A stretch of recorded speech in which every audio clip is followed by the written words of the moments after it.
¿Y ahora? ¿Por qué brindamos? ¿Por vos? ¿Por mí? Por nosotros. Y por aquello. Aquello.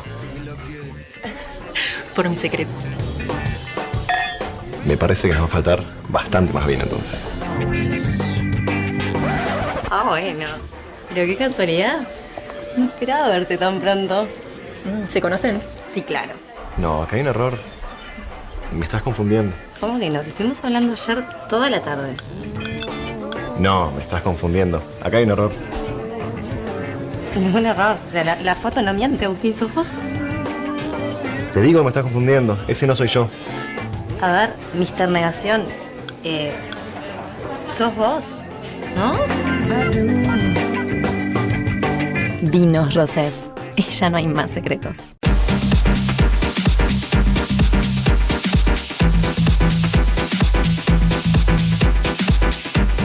Bueno, muy bien, continuamos con los especiales. Mario, estábamos en los inicios de la relación y, bueno, ya sumarte con el Maestro Tavares a trabajar a nivel de la selección mayor. Creo que es un logro tremendamente importante, me imagino. Ni que hablar. Y un desafío, ¿no? Sí, totalmente. ¿Te Sí. temblaban las piernas cuando...? No, sí, porque además yo, a ver, como te dije anteriormente, ya tenía algunos años como entrenador asistente en Bellavista, River, con Santiago en Nacional, 6 meses, y después mi experiencia de 1 año y medio en juveniles, pero tampoco era la super experiencia como para ir a una selección nacional.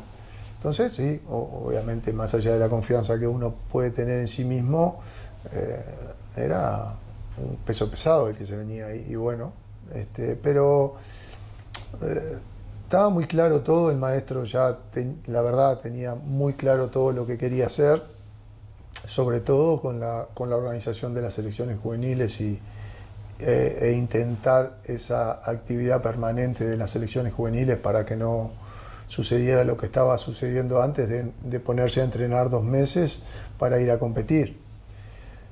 Y bueno, y con eso iniciamos, más allá de lo que nos podía pasar con la selección mayor. Creo que si bien fue muy bueno lo de la selección mayor, creo que todo lo que hoy tenemos en cuanto a organización en selecciones juveniles es lo más trascendente, porque me parece que es lo que puede perdurar más y proyecta el futuro. Exactamente. Claro. El Maestro Tavares con una experiencia brutal, ¿no? Peñarol, campeón de América, Boca Juniors, que no es para cualquiera. Sí. También pasó en un momento tremendo de la sociedad del fútbol colombiano, que sí, tampoco es para cualquiera.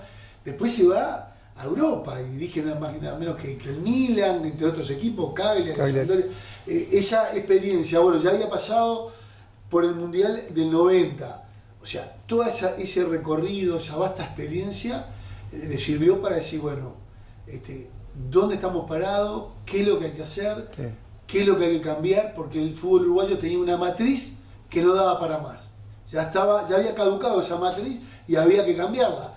Con lo que conlleva generar cambios tan bruscos, ¿no? Sí, ni que hablar que toda esa experiencia que tú no detallaste fue importantísimo, pero también el año previo a que él asumiera, que él estuvo en Uruguay, hizo su composición del lugar, analizó la situación y fue donde empezó a generar el proyecto de selecciones juveniles, que se tenía que hacer, que era lo que él pensaba mejor para que nuestras selecciones volvieran a ser competitivos, para que nuestros futbolistas tuvieran una formación adecuada y llegaran a la mayor ya formados, exactamente.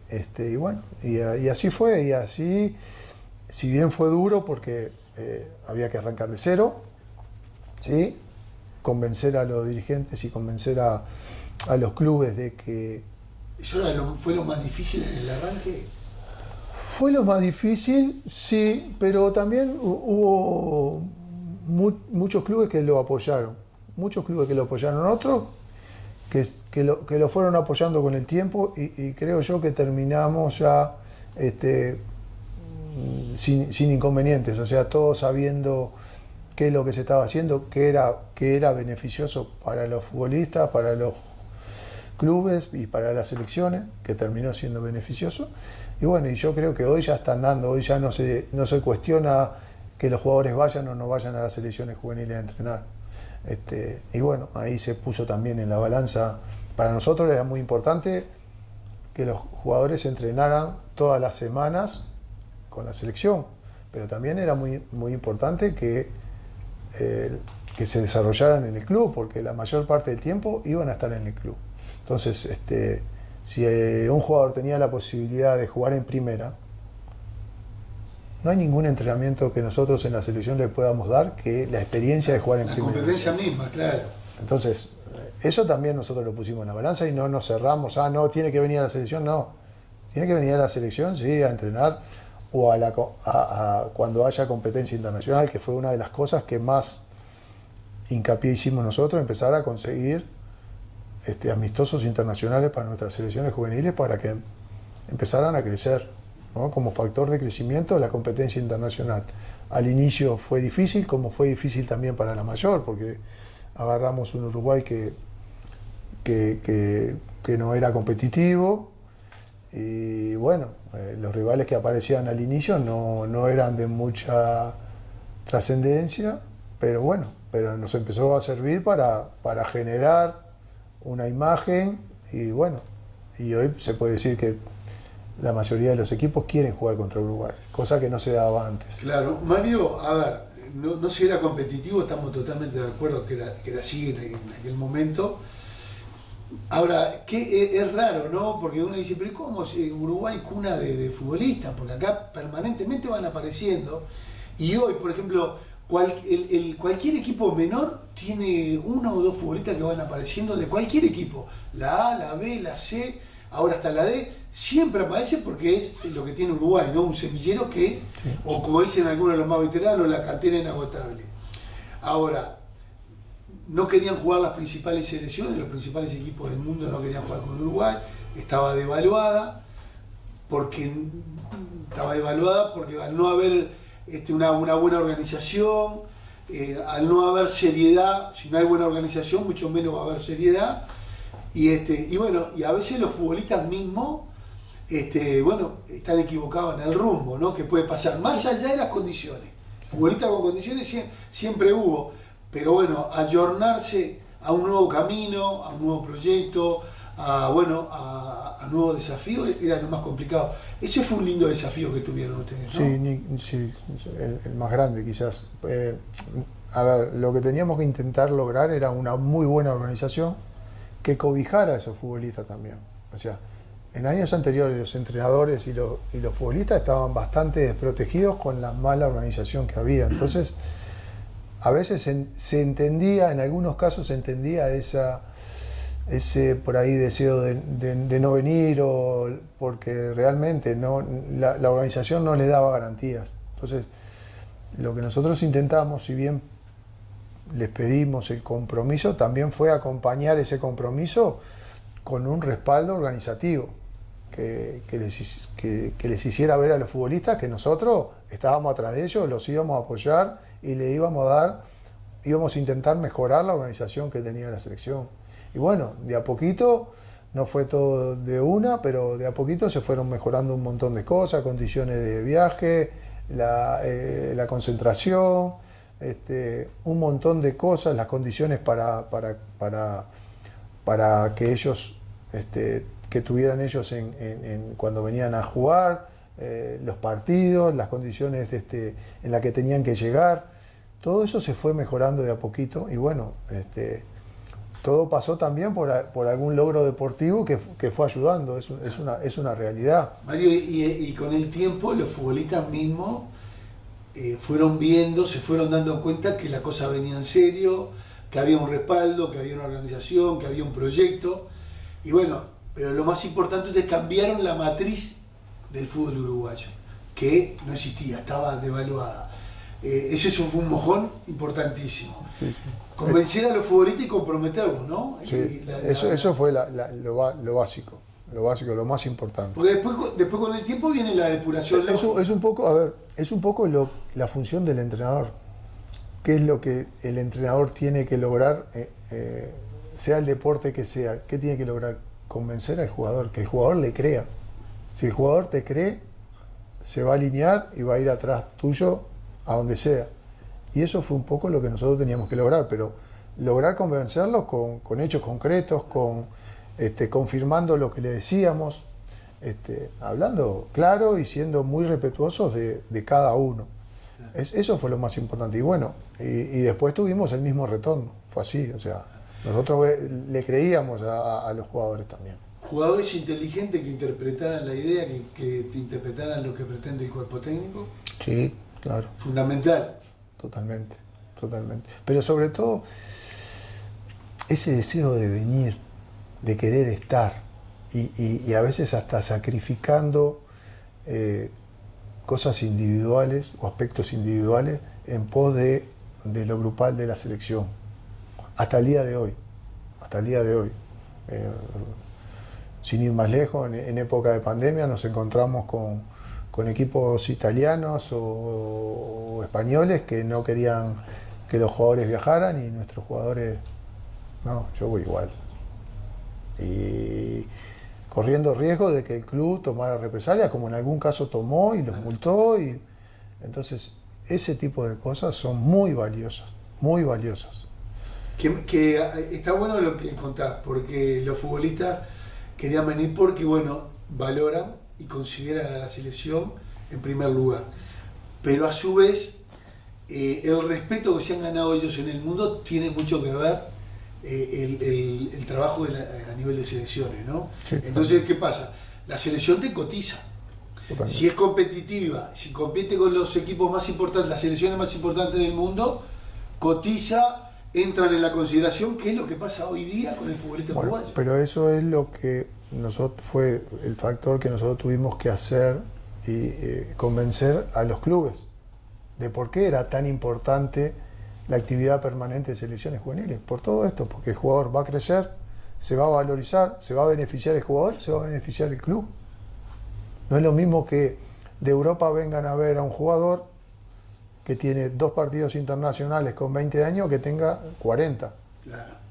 Y todo el proceso de selección, sub-15, sub-17 y sub-20.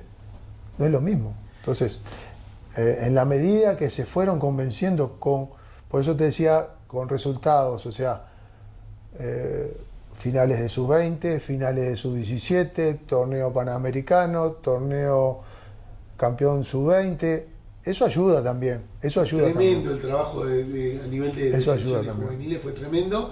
Ser competitivo, participar prácticamente en todos los mundiales que hubo por delante. Eso, los dirigentes de los clubes creen, apoyan, respaldan, los muchachos más jóvenes peleando semana a semana por ganarse un lugar o la consideración por estar en la selección juvenil. Exactamente, eso que nosotros intentamos inculcar en la mayor en su momento del compromiso y del deseo, hoy se vive con los más jóvenes, es un poco lo que nosotros queríamos. O sea, y se vive también, ¿sabes qué? En la gente. El reconocimiento que tiene la gente, el agradecimiento que tiene la gente, el apoyo que la gente le da a la selección. Claro. Mario, esa primera etapa, brutal, ¿no? Cambiar la matriz del fútbol, convencer, comprometer a los futbolistas, a los dirigentes.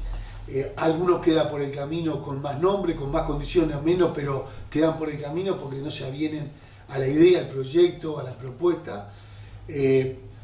Sobreviene Copa América, eliminatoria. Toda la vida fueron tremendas las eliminatorias para nuestra selección. Y bueno, remándola de cara al 2010, que bueno, que se estuvo tremendamente complicado. Contame esa historia, porque clasificamos, en un momento parecía que quedábamos afuera. La primera eliminatoria fue terrible porque... Pero ojo, llegan precedido de todo ese recambio. No, ni que hablar, y momentos buenos y momentos durísimos. O sea, fue famoso aquel partido en Lima, 1-0 abajo, que es famosa aquella anécdota de una empresa ahí cercana al Complejo Celeste, que cuando estábamos volviendo de Perú nos gritaron de todo, y bueno, le tomaron algunos jugadores le tomaron la matrícula y cuando la cosa se enderezó fueron a visitarlo. Sí, nos pusieron carteles y todo, perros, no sé qué, no sé cuánto. Fue durísimo ese partido con Perú, fue durísimo, la verdad, porque jugamos mal, primero que nada, y perdimos. Un partido con un Perú eliminado, último en la tabla de posiciones, o sea, fue muy duro, muy duro.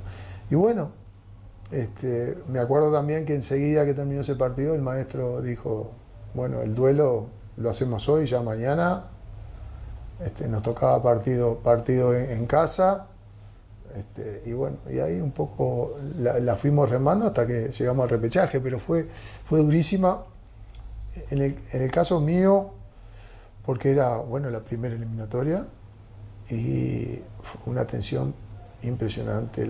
Terminaban los partidos, la cabeza se me partía, más allá del resultado, era la tensión que se vivía en cada partido, era impresionante. Mario, 3 mundiales, ¿no? La eliminatoria es lo peor. No. Los mundiales para disfrutarlo, ¿no? Uno aprende, sí, más allá de la responsabilidad del día a día, de planificar, de organizar cada partido, los viajes entre medio, una logística terrible que hay en los torneos, no solo Mundial, sino Copa América. Esa logística que hay es complicada y hay que aceitarla bien para lograr que los jugadores puedan descansar lo que deben descansar, porque no es sencillo jugar y tener que salir al otro día, volar, a veces pocas horas, pero a veces muchas. La verdad, este Mundial de Qatar en ese sentido va a ser muy bueno, porque van a llegar descansados. Sí, primero por el momento del año en que se da, que los jugadores no vienen con el final de temporada como se da siempre. Prácticamente en el comienzo. Y segundo, que no van a tener esta logística que estoy comentando de tener que estar viajes entre medio y movilizar, todo lo que es movilizar. Ayer nos acordábamos justo de lo que era la logística en los mundiales de la utilería. Sale el día anterior porque tiene que ir en camión, porque el avión no le da el peso para llevarlo, entonces sale el día anterior, todo por carretera, capaz que 1000 y tantos kilómetros, y nosotros nos tenemos que adelantar, en el caso de Eduardo Belsa, adelantarse para recibirla. Una cosa impresionante, que no roza a los jugadores ni al cuerpo técnico, pero sí que hay que tener para que todo funcione bien, porque la ropa tiene que estar al otro día para entrenar. Y bueno, esto creo que es muy bueno que en este mundial eso no se tenga que pensar. No va a suceder. Bueno, Mario, a ver, yo sé que el Mundial de Sudáfrica fue algo maravilloso para todo el pueblo uruguayo, me imagino lo que vivieron ustedes, pero el sufrimiento previo, el paso previo al Campeonato del Mundo del 2010 de Sudáfrica, perdón, ese cruce con Costa Rica fue tremendo. Sí, fue tremendo, sí. Si bien nosotros vamos allá y ganamos un partido atípico, diría yo, porque fue en un sintético, no el sintético que hay hoy en las canchas, sino un sintético más de fútbol 5 que de fútbol profesional. Un partido rarísimo y lo ganamos, y veníamos a liquidarlo aquí de local. Nos encontramos con un partido muy cerrado, súper complicado, y que bueno, en determinado momento nos tuvo a maltraer, y bueno, sí, muchísimo sufrimiento, muchísimo. Al que todavía nos costaba una enormidad ganar de local. Ganar de local, ¿no? Sí, yo creo que tiene que ver también con todo lo que hemos hablado, todo lo anterior, todos los procesos anteriores. O sea, todavía la gente no estaba convencida de apoyar a la selección realmente. O sea, todavía en esa eliminatoria estaban los de Peñarol por un lado, los de Nacional por el otro en el estadio. Habían intereses personales, creo. Uno te pedían a un jugador, el otro te pedían al de su cuadro. No estaba unificado todo el aliento hacia la selección, y eso quizás incidía y presionaba a los jugadores. Y fue durísimo. Por suerte se logró la clasificación, y bueno, está. Y después vino lo de Sudáfrica.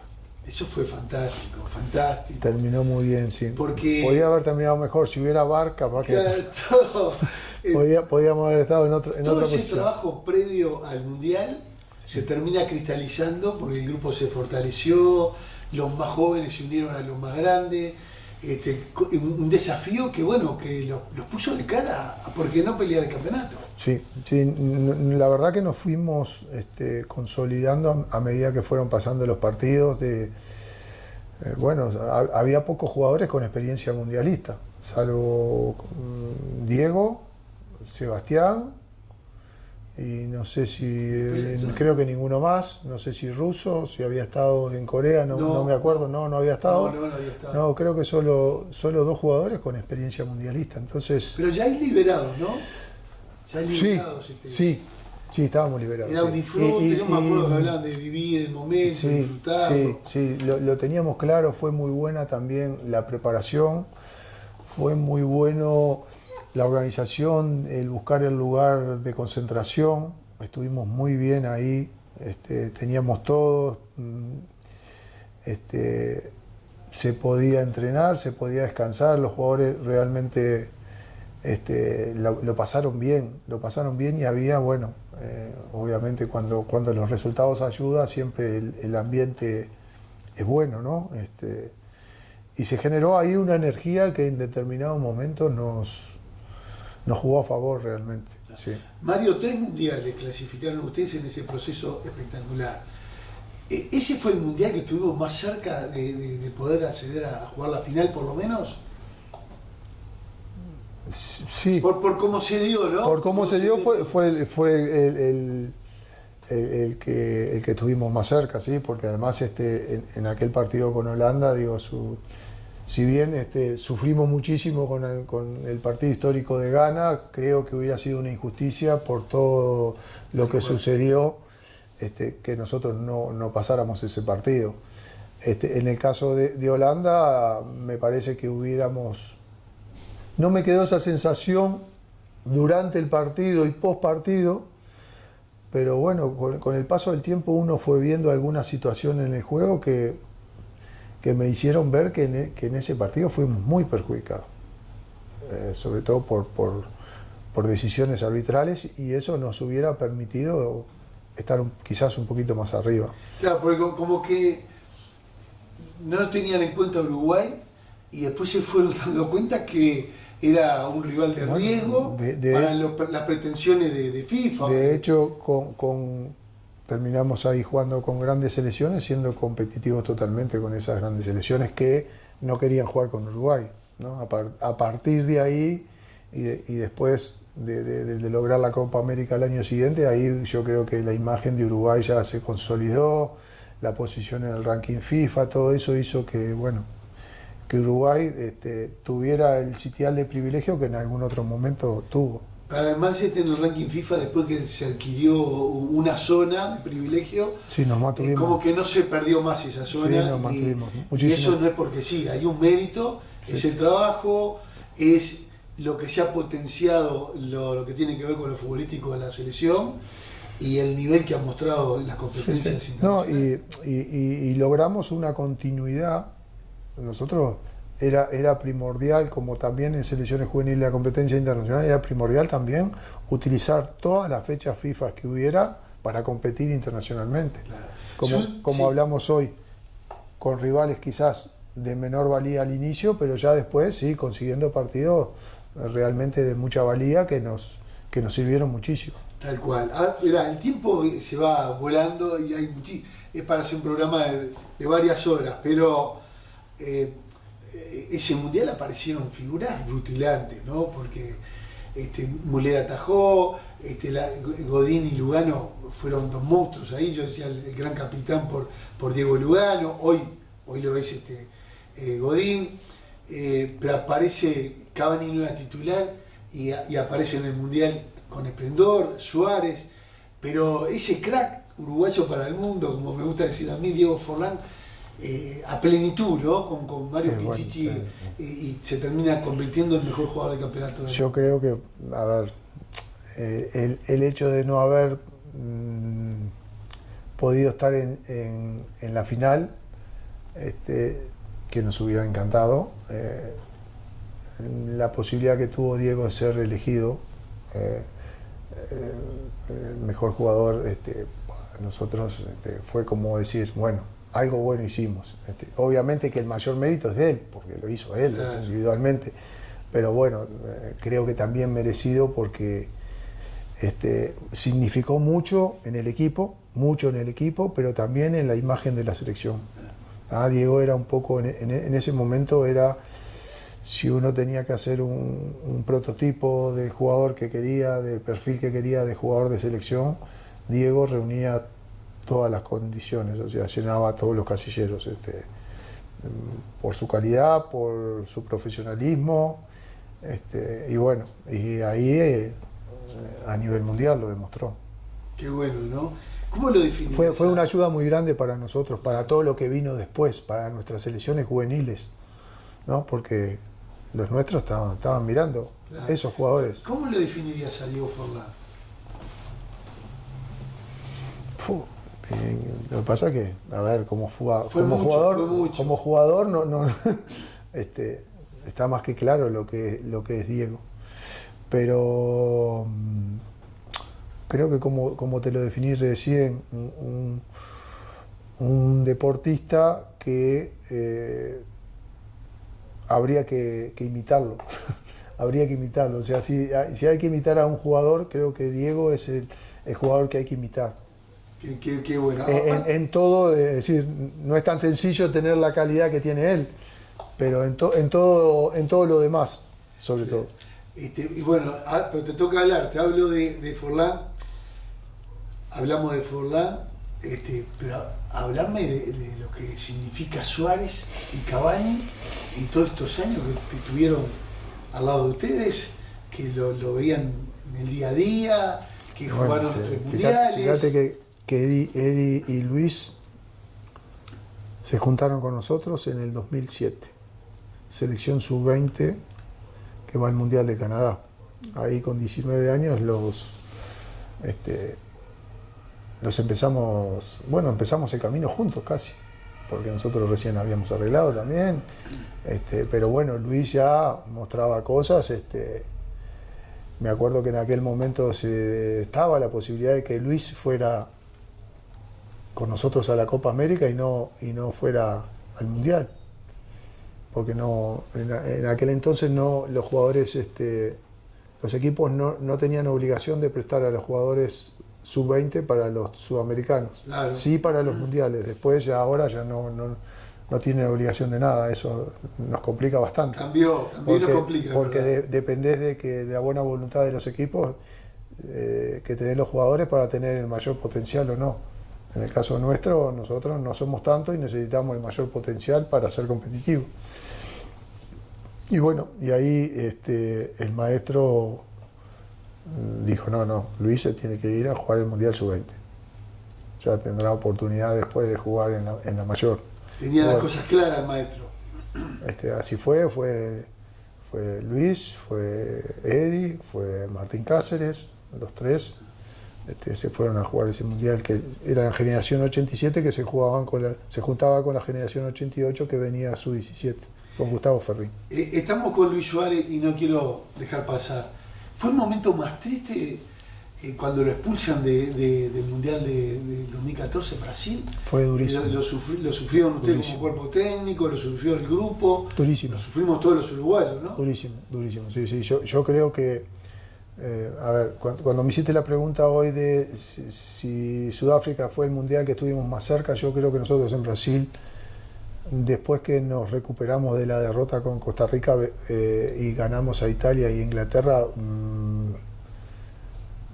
estábamos fuertes, pero esto que pasó con Luis, que fue atípico, porque no es que una doble amarilla y sabés que no vas a tener a Luis para el próximo partido, o una expulsión y sabés que no vas a tener a Luis para el próximo partido, no, fue todo lo que se generó, la cantidad de partidos, las idas y vueltas, fue terrible y no. De Brasil. Sí, y no pudimos, yo creo que más allá de que hicimos lo posible en el interior de cada uno de nosotros, los entrenadores, los compañeros, no pudimos superarlo. De hecho, la imagen deportiva que se dejó con Colombia, si bien Colombia era un muy buen equipo, yo creo que nosotros, en virtud de lo que habíamos mostrado anteriormente, debíamos ser superiores a Colombia.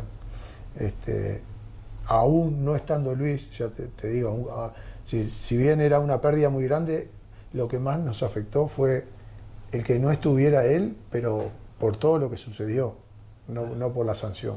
¿Cómo lo manejaban? Fue durísimo. ¿Cómo lo manejaban ustedes a Luis Suárez, peleador, luchador, porfiado, goleador empedernido, que quería jugar siempre, que quería ganar siempre? Porque no debe ser fácil manejar un Claro, gladiador. no, sí, pero nos conocíamos muchos años.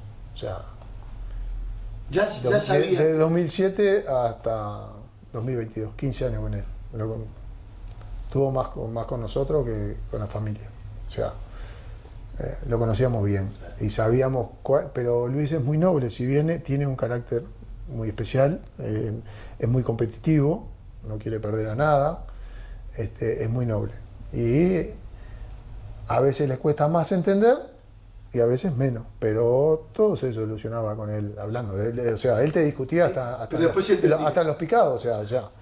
Nos peleábamos hasta en los picados, porque yo era el juez del picado y tenía que fumármelo a él todo el picado. Háblame de otro crack que ustedes manejaron también, ¿no? Hablamos de Forlán, Luis Suárez y lo de Eddie Cavani también. Características distintas, Sí, totalmente. pero no menos importantes. Muy complementario con Luis, muy complementario. Nosotros, mientras estuvo Diego, Eddie tuvo que adaptarse quizás a otra función y no la netamente ofensiva, y la verdad que lo hizo muy bien. Nosotros no perdimos la capacidad ofensiva, y esto lo digo mientras estuvo Diego Forlán, es decir, Eddie se tuvo que adaptar, no logró la continuidad que capaz que hubiera querido, pero se adaptó y bueno, en la medida que le fue quedando el espacio, ya después empezaron a hacer la dupla goleadora, pero Totalmente. bueno, no. Total. A ver, estamos con cortísimo. De temer para cualquiera, Claro. obviamente. Claro, a ver, el maestro Tavares, ¿qué significó para vos en este proceso de selecciones? Háblame algo del maestro Tavares. Yo creo que la palabra, a ver, maestro en este caso le calza justito. Para mí me enseñó un montón de cosas. Mucho de lo que hoy recogí en la selección fue por lo que pude vivir al lado de él. Las conversaciones previas a los partidos, post partido, las conferencias de prensa, el manejo del grupo.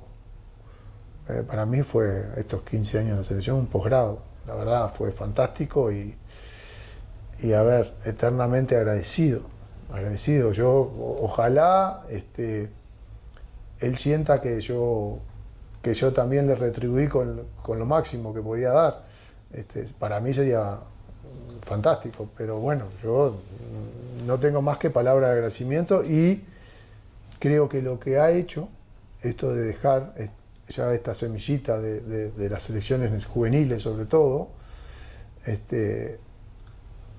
ojalá siga, porque creo que está hecho para que no siga aunque no esté el maestro Tavares.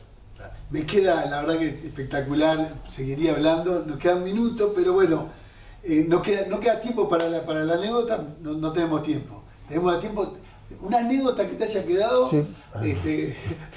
Esta la voy a hacer cortita, sí, porque es simpática, es linda, fue en un momento bueno de la selección y refiere al chofer que teníamos nosotros en Sudáfrica, que manejaba el ómnibus que nos trasladaba a los entrenamientos y a los partidos.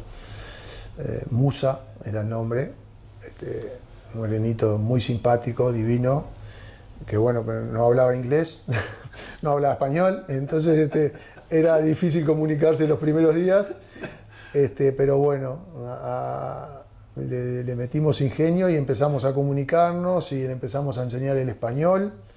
Buen día Musa, o buenas tardes Musa, y él bueno contestaba buenos días, buenas tardes con su con su acento ahí. Y bueno, hasta que un día le enseñamos a decir mamadera. Y bueno, y allá decíamos mamarera. Y bueno, no tenía ni idea de qué significaba. Era difícil explicarle qué significaba. No queríamos explicarle qué significaba. Hasta que un día le hicimos, Musa, cuando venga el maestro, decirle mamarera. Y bueno, y Musa todo simpático, va subiendo el maestro y en vez de decirle buenos días, le dice mamarera. A ver, el maestro ya estaba advertido, entonces le siguió un poco la corriente, pero fue muy simpático porque no tenía ni idea de lo que le estaba diciendo el maestro. Pensó que lo estaba saludando, no sé qué, y le dijo mamarera, decía él. La verdad que formó parte de todo lo que se generó ahí en Sudáfrica, que fue realmente muy lindo. Qué bueno, Mario, la verdad un placer haberte tenido aquí con nosotros en los especiales. Muchísimas gracias de la Noche del Fútbol. por la invitación. Tenemos acá un obsequio, una caricatura. Uy, qué bueno, que buenísimo. Gentilmente un fenómeno de la caricatura como Fabián Valdés. Buenísimo. Nos engalana para que Muchísimas pueda disfrutar gracias. con el invitado. Muchísimas gracias. Fabián Valdés, caricaturista. Lo podés encontrar en Instagram, Fabián Caricaturas OK. Seguilo, Fabián Caricaturas OK, un fenómeno, la verdad, el agradecimiento porque, bueno, agasaja a nuestros invitados. Y también tenemos Muchas gracias. la pelota que está firmada por todos los invitados de lujo que hemos tenido a lo largo del tiempo aquí en los especiales y en la Noche del Fútbol.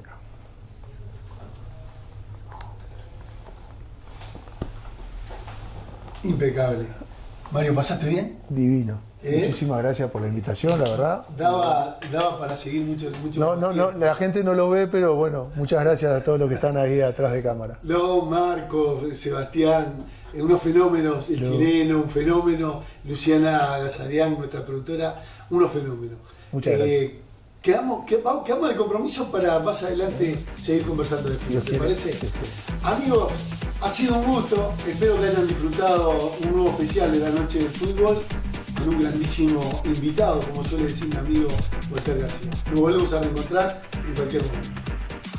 Elija bien. Más opciones, mejores decisiones. Somos una empresa que tiene como objetivo brindar a nuestros clientes profesionales y particulares un servicio completo en sus proyectos de obra. Ofrecemos asesoramiento técnico, personal idóneo y materiales de primera calidad. Arte Aluminio, la empresa líder en aberturas en Uruguay.